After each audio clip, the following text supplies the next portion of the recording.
প্রিয় মাছ চাষি ভাইরা, আসসালামু আলাইকুম। এগুলো হচ্ছে হাইব্রিড তারাবাই মাছের পোনা। এগুলো গ্রোথ খুবই ভালো। এগুলো কাদা টাইপের মাছ। তো এখন যে মাছটা লক্ষ্য করতেছেন, এগুলো সাইজ আমার 1-1.5 এমনকি 2-2.5 এরকম আছে। তো এখন শেষের পথে তারাবাই মাছের পোনা। তো যারা অল্প অল্প করে পোনা নিতে চান তারা অবশ্যই আমাদের সাথে যোগাযোগ করেন।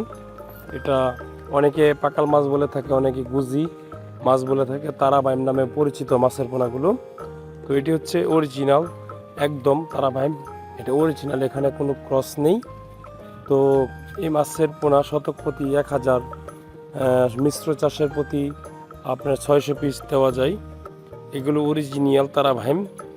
তারাবাইম মাছের পোনা যে কোনো জলাশয়ে, এমনকি প্রাকৃতিক খাবার দিয়ে, যেমন কাদা, এমনকি জুন প্লান্টন, ফ্লাইটো প্লান্টন দিয়ে এই মাছগুলো সহজেই চাষ করা যায়। তো এই মাছগুলো নিতে চাইলে অবশ্যই আমাদের সাথে যোগাযোগ করবেন। আজকে এই পর্যন্ত, ধন্যবাদ।